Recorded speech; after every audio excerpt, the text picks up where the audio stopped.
Ya kami akan tetap, menampung semua aspirasi, masukan dari masyarakat dan, kami minta, masukan dari semua, masyarakat untuk membantu memperbaiki kinerja dari DPR untuk bisa sama-sama kita perbaiki dan, dalam membangun bangsa dan negara.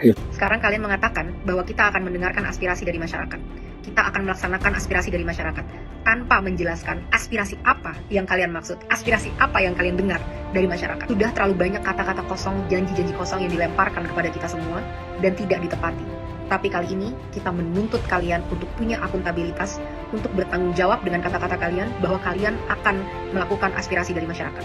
Bagaimana anggota parlemen yang berjumlah 580 orang dibayar dari pajak masyarakat itu tidak berhasil mendengarkan aspirasi masyarakat. Sementara gerakan-gerakan di sosial media yang tidak dibayar oleh siapapun yang terjadi secara sukarela bisa mencapai pergerakan yang seperti ini. Harusnya kalian semua merasa malu dengan apa yang terjadi di situasi Indonesia saat ini. Akan kita perjelas apa tuntutan kita. Kita mau kalian bertanggung jawab dan bertingkah sesuai dengan apa yang kalian janjikan. Kali ini kalian tidak bisa lari dan tidak bisa berkilah lagi.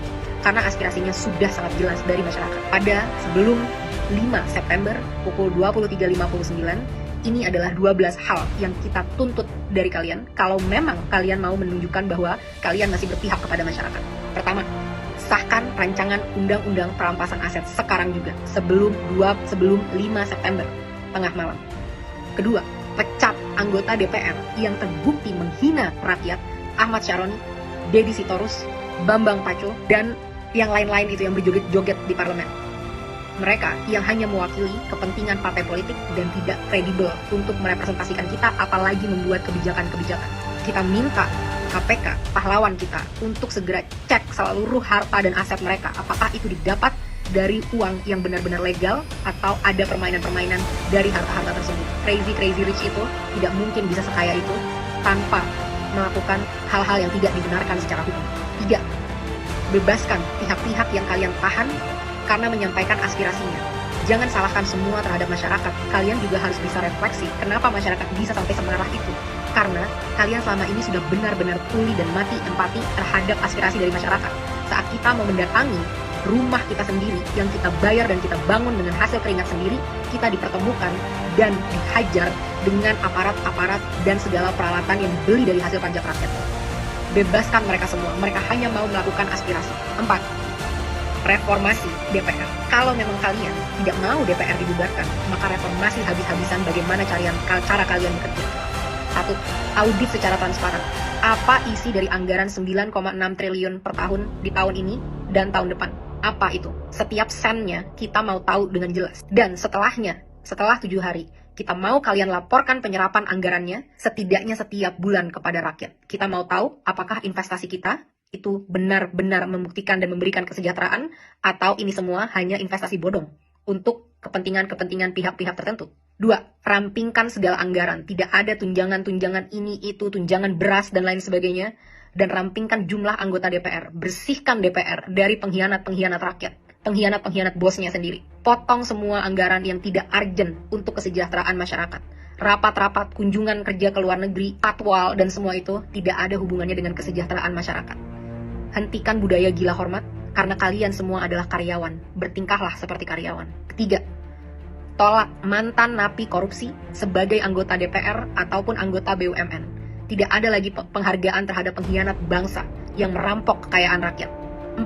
Hapuskan semua perlakuan istimewa yang menciptakan kesenjangan antara rakyat dan parlemen, yang membuat parlemen mati empatinya dan tidak mampu membuat kebijakan yang berpihak kepada rakyat. Contohnya, bayar pajak tidak boleh lagi ditanggung oleh APBN, harus ditanggung oleh individu. Kita tidak mau lagi melihat ada pengawalan khusus terhadap anggota parlemen. Mereka harus bertingkah layaknya masyarakat. Semua hidup kita urgent, apalagi kita yang bayarin gaji kalian dan infrastruktur dan operasional keberlangsungannya negara ini. Kita yang lebih penting dibanding kalian. Transportasi, tidak ada tunjangan mobil, cukup tunjangan untuk naik transportasi umum. 4. Hapuskan pensiunan seumur hidup bagi para anggota-anggota DPR yang masa kerjanya hanya 1 periode. Kita tidak mau lagi membayari mereka sampai akhir hayat kalau memang mereka tidak mau mengabdi dengan tulus kepada masyarakat. Kedepannya, kita mau KPK atau BPK untuk meninjau dan memeriksa harta dari segala anggota DPR, dan kita mau transparansi yang besar-besaran. Semua rapat-rapat, diskusi, kita mau itu ditunjukkan live secara online ke rakyat. Bahkan kalau bisa, rakyat harus selalu boleh masuk ke gedung DPR untuk mendengarkan dan melihat apa yang karyawannya sedang lakukan. Kelima, tunjangan gaji dan tunjangan-tunjangan yang lain, total take home pay, total yang bisa kalian bawa pulang, tidak boleh melebihi 5 kali upah minimum UMR nasional dari masyarakat. Harus jelas kemana setiap anggaran-anggaran ini, dan kita mau jelas berapa yang diterima. Tidak boleh lagi ada kesimpang siuran yang berkata ada yang menerima segini, segitu, dan lain sebagainya. Harus jelas berapa yang diterima sebagai take home pay, kita harus tahu itu.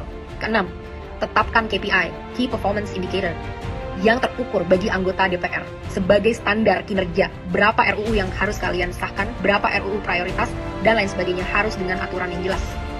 Kedepannya, evaluasi dan pecat anggota-anggota yang tidak bisa bekerja dengan benar, yang tidak datang saat-saat rapat, yang tidak bisa menghasilkan RUU yang diminta oleh rakyat. Laporkan semua progress, achievement, challenges secara berkala kepada rakyat. Kita berhak tahu apa yang terjadi di dalam ruang DPR. 7. Audit secara menyeluruh terhadap BUMN untuk memastikan profitabilitas. Kalian bisa tahu apa yang kira-kira mau diambil untuk ini, tapi BUMN kita rugi puluhan triliun setiap tahun, satu BUMN. Saat banyak BUMN-nya berapa ratus triliun yang dirugikan oleh BUMN ini. Benar-benar tidak capable dalam memanage usaha badan milik negara. Karena komisarisnya hanyalah untuk tukar-tukaran kursi, negosiasi, kekuasaan dari partai politik, tapi bukan diisi oleh orang-orang yang kredibel di bidangnya. 8. Batalkan rencana kenaikan pajak yang sudah sangat memberatkan masyarakat, termasuk rencana kenaikan BPJS kepada masyarakat. Berhenti mencekik dan memeras kita. Saatnya kalian bekerja. 9. Adili pembunuh pahlawan kita, Afan, seberat-beratnya. Aparat harus tahu konsekuensi apabila mereka menggunakan power di jalan yang salah. Negara harus menanggung dampak dari semua ini, karena semua ini terjadi karena kegagalan kalian menanggung keluarga dari Afan. Lengserkan Kapolri. Kapolri telah gagal memberikan komando untuk melindungi masyarakat. 10. Berikan standar gaji yang layak terhadap pahlawan bangsa kita, guru-guru di Indonesia, termasuk juga nakes-nakes di Indonesia. 11. Reformasi kinerja kepolisian habis-habisan. Mereka harus profesional, berpihak dan berempati kepada rakyat, punya kemampuan emosi yang baik, sehingga tidak menyalahgunakan senjata sebesar itu yang mereka punya. Mereka di sini untuk melindungi rakyat, bukan untuk membela kepentingan penguasa. Saat kasus-kasus terjadi, banyak banget yang loyo, lama, dan lain sebagainya. Tapi saat itu tentang demonstrasi, betapa canggih alat-alat yang kalian punya. Betapa banyak amunisi yang kalian punya untuk ditembakkan kepada masyarakat yang membayar gaji mereka setiap hari. Reformasi ini semua. Aspirasi sudah sangat jelas. Kalian punya 7 hari untuk bisa mewujudkan ini kalau memang kalian pantas memegang kedaulatan rakyat. Kita akan buktikan bersama-sama apakah kalian mampu dan benar-benar capable dalam melakukan ini, atau benar apa yang memang kita inginkan untuk membubarkan DPR. DPR tidak harus bubar kalau kalian benar-benar bisa bertanggung jawab dengan kekuasaan kalian dan menampung aspirasi rakyat. Jangan sampai ada lagi darah-darah dari pahlawan-pahlawan demokrasi kita yang bercerceran di jalan. Jangan sampai ada lagi intimidasi untuk orang tidak bersuara di negaranya sendiri. Hentikan segala intrik-intrik politik yang menjijikan dan busuk ini. Mulai bekerja dari sekarang. Buktikan 7 hari dari sekarang, mampukah kalian bertanggung jawab, pantaskah kalian digaji dari duit masyarakat.